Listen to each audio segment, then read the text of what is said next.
Disclaimer, the following is the result of a bored man with a mic and is purely my personal opinions and thoughts, containing no more research than dates and gameplay. Clearly, this can only end well. Also, this video has many spoilers to both Ori and the Blind Forest, Will of the Wisps, and Hollow Knight. So if you haven't played them, I cannot stress enough that you are missing out on 3 extremely well-made games, so please, pause here and go play them. So you know that game about the pale protagonist who has a parent die early in their childhood? Yeah, the one where the main character is not really a child of the one who raised them, but is more a vessel for a greater power that really made them. Oh, you don't? Well, maybe the game mechanics will clear everything up. You see, you have 2 main sources of power, your life force and a type of energy that only you can tap into. The energy fuels your abilities and can restore your lives. Also, it may or may not be the result of a greater power in the world. Well, safe to say that this character is the last of its kind, and the main goal of this creature is saving its dying world from a wicked and mysterious kind of infection that has corrupted normal animals and insects into evil, hostile versions of themselves. Of course, we all know that game. Ori! You know, the 2D indie Metroidvania about the pale protagonist whose parent dies and uses energy-based attacks, having to save their world from an infection. Oh, you were thinking of another game? A game that mirrors this game almost perfectly? Well, duh, yeah, of course. Or I wouldn't make a video on it. No, the game you were thinking of was the other indie 2D side-scroller, Hollow Knight. And to be honest, I don't blame you, as it has garnered much more support on the internet at large. Which is ironic, seeing as Ori has sold more copies. On Steam alone, it has an astounding 10 million, in contrast to Hollow Knight's 6 million. But despite having more numbers and a released sequel, as I was saying, despite all that, Hollow Knight has taken the public's eye, and in recent years with the intangible tease that is their dubious sequel Silksong, the game has become not only a popular icon in gaming, but has now grown to the point where it has entire YouTube channels like Fireborn and Raylia dedicated to it. With all this in Hollow Knight's favor, Ori has become mostly pushed to the side. And other than a few nods to its existence by games like Sea of Thieves, it's mostly become an obscure game, liked only by those wanting more of what Hollow Knight gave them. But what if I told you that this should be the other way around? What if I told you that Hollow Knight would likely be nothing without our little cat monkey creature? That Hollow Knight itself is little more than a copy of its predecessor? And most shocking of all, that it's a good thing?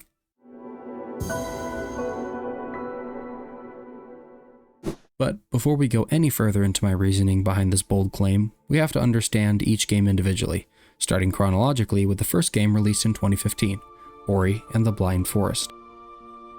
The first installment of the Ori series has us following a painfully cute cat-monkey creature that is classified as a spirit, and as the name of the game suggests, the thing's name is Ori, child of the game's main deity-like being known as the Spirit Tree. And through an extremely well-made interactive opening cutscene, we are introduced to Ori's mother, Naru, who within the first 5 minutes of the game straight up dies. I mean, yeah, I know this had to happen to move the plot forward, but jeez, Moon Studios. We get to know this lovable living beanbag and then bang, you just straight off her? After an amazing montage of Naru raising Ori, we find that the forest is slowly dying because Ori didn't come back for some reason. Yeah, I really didn't get that part of the story. But due to this sickness, the land slowly becomes more and more infected without the Spirit Tree's light, and one side effect of this growing corruption is the growing scarcity of the fruit that Ori and Naru live off of, leading to the aforementioned death of Ori's mother. Side note, after this I totally thought we would be able to just go off and start your quest of goodwill to all the world and all that, but nope, the dang game kills you too. Bro, this game is just Rogue One. But hey, it's fine, because like 5 seconds later, oh my gosh, you're back! For the rest of the game, you're basically traveling from area to area under the guidance of a flying bug zapper named Shen, restoring light to areas to cleanse the growing infection, this usually coming with a long escape scene and some banger tunes.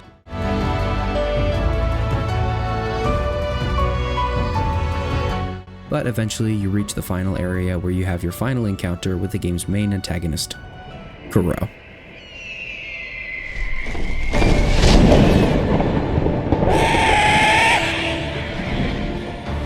An owl driven to rage after the light of the Spirit Tree killed its young while searching for Ori. You have a long escape scene, and after she nearly kills you, you find out, hey, mom's not dead. And after a staring contest, the owl basically decides to become good. Now, real talk. I sound cynical, but in all honesty, the ending does have some huge emotional weight, and the understanding from one mother to another is really quite sweet. But anyway, so the owl has a change of heart and plugs your Orby guide into the tree to send an antivirus on it. Because the owl gets so close to the spirit tree, the light clashes with her, and she dies as the light is restored and Ori lives happily ever after. The end.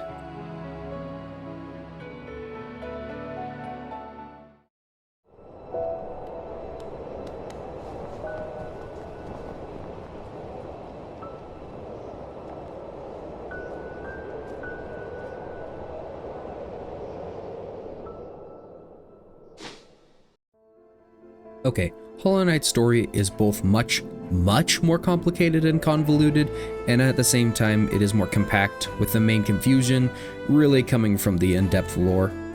But seeing as we're not yet a theory channel, I'll keep things pretty simple. See this little thing? This is called a knight, ghost, vessel? I don't know, we'll call it a ghost. And unlike Ori, you're not what the title is about.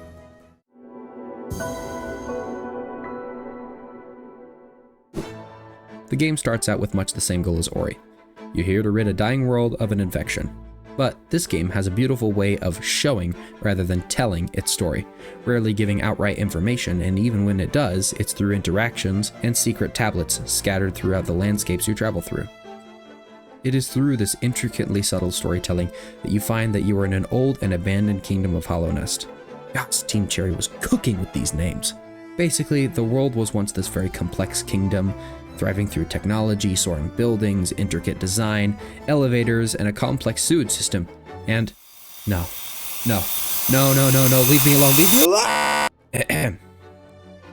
All of this was reigned over by the Pale King, a being that had taken control of the land from its old ruler, a moth-like being of immense power called the Radiance, that had basically turned the whole place into a hive mind, which the Pale King saw and said, "Yeah, you guys see this? This is called free will." To which all the inhabitants took to, like middle-aged moms to new minion memes. And to my understanding, this made the subjects of the world forget their old ruler, and as such she was banished to the Dream Realm. But the Radiance didn't much like her entire kingdom being taken over by a fork, so she infected the king's subjects the best and only way she could, their dreams. And as her infection spread throughout the whole kingdom, the king wasn't so jazzed about this and found that if a mind was so devoid of thought and will, it could trap her and stop her from doing any more harm. So the king decided, hey, I have a great idea. Let's use my kids. Dude, this guy is messed up. Yeah, your high and mighty, no cost too great crap ain't fooling anyone. So try he did, but no vessel was good enough. All that darn willin' mind kept messing everything up.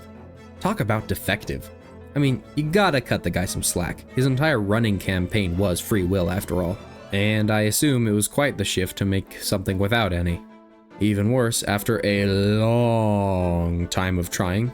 How long, you ask? Well, long enough for the entire kingdom to fall into utter ruin. Because after countless failed attempts, the kingdom was starting to look more like an abandoned Walmart than a thriving city. And so, the king looked at his last chance. A child that had showed love to its father because it, looked up at him? I don't know, man. That's all we get. So this king saw the little guy and said, good enough, and threw the Radiance into its head.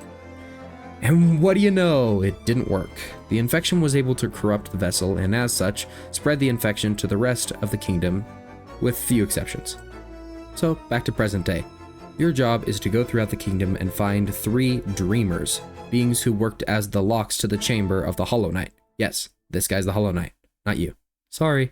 So, in the end, after absolutely destroying 3 of these napping grannies, you jump into the room, use your sister to give this guy the most mind-blowing haircut ever, and jump into the spirit world to finally put an end to the Radiance, with the help of one of the only true forms of deity we see in this world.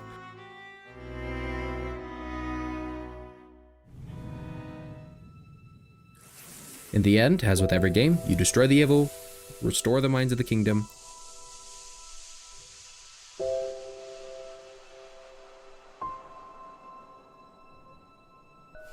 but in doing so, you give up your own self, leaving nothing behind but a shattered mask.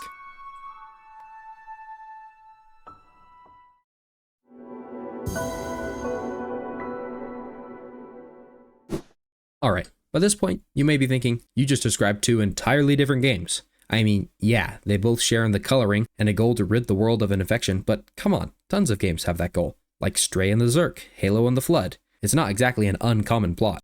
Oh, you poor ignorant viewer. If those were the only similarities, then I wouldn't be making this video. No, the mutual copying between these games goes far beyond story points. Truthfully, the story similarities are actually the weakest arguments between them. Or you see, dear viewer, the most damning evidence goes right into the gameplay. Think about it. In both games, you start out with a basic life and energy meter. Throughout the game, you can extend it. So far, basic game logic. Nothing to bat an eye at, right? Wrong. Tell me again how you gain more energy? By piecing together shards or fragments. Both games need you to find shattered pieces to get more energy. They're even named basically the same thing. In Hollow Knight, these are called soul fragments, and in Ori, energy fragments. Even the life system works the same. Both have you collect fragments of life capsules or mask shards to gain more health.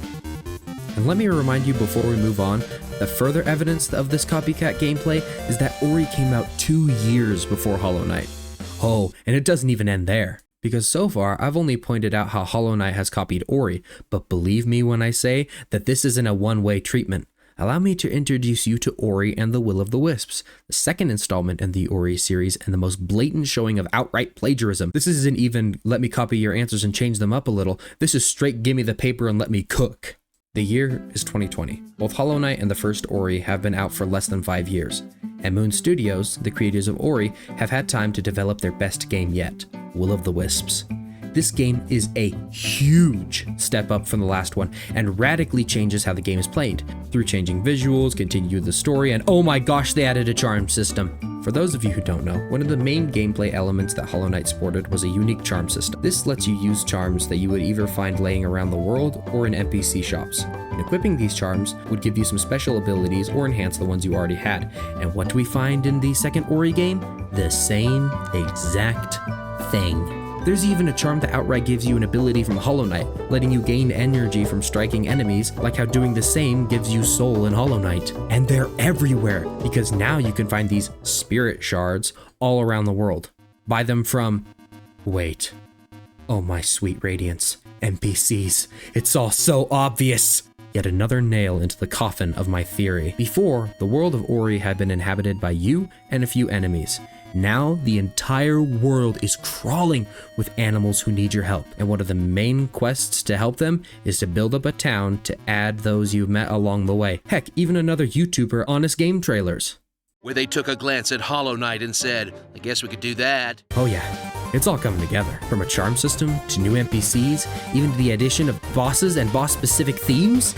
These games feed off each other like two amalgamations of gameplay and ideas taking from each other, each taking bits and pieces to build a better form. It's plagiarism, it's copywriting, it's amazing. You see, so far I've been showing the similarities between these two games in a bad light. And sure, you could look at it that way. Show it to be two game companies taking ideas for profit. But when you really look at it, that couldn't be further from the truth. Let's look at it this way. Take away the elements that they share, and you still have two very unique games. Like I said earlier, describing them at point blank range shows two different games. And it's totally true, while these games do share many similarities, they each do so in the best way the game developer can. Rather than being too arrogant to think your game's not perfect, think that all games are just a cheap knockoff or ripoff of your own, these two companies saw an opportunity for growth through mutual learning. In this light, we can see that the shared elements are more nods to the other game. Not plagiarism, but inspiration. It's an amazing showing of two games that are similar in nature but completely different in execution. They each contrast one another perfectly. While Hollow Knight holds aloft a stark, sterile front, Ori delves into lush color and emotional depth. In Hollow Knight, we see a heavy character, grounded and stiff, with movements akin to a medieval duel between armored knights. But Ori flies through the landscape, acrobatic and free. While getting clips for this video, I was able to feel the real weight, or lack thereof, in both characters. Each similar, but extremely different. So, I have a question. Have you ever heard of those games that inspired each other? You're probably thinking of the two squared off games, each having you survive and build through blocky means. But I'm talking about the games of Light and Dark, where in both you survive and persist to save the land you live in, but for clearly different reasons. and through 2 different wild areas where in both games you are constantly calmed or called to action through amazing scores of orchestral music. Games that both start the same, a quest to save a broken world, and end much the same, sacrificing your life to save those who you care about. One of these is out of duty, and the other out of love and loyalty. These are the stories of Hollow Knight and Ori, the games that each helped each other to become the best versions of themselves, a symbiotic relationship of mutual growth.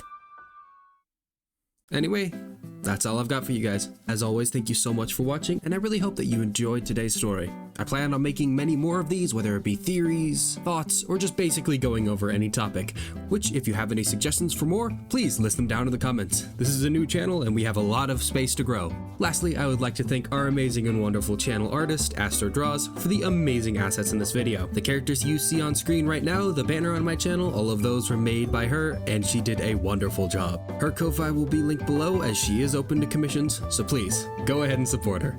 So, we'll see y'all next time.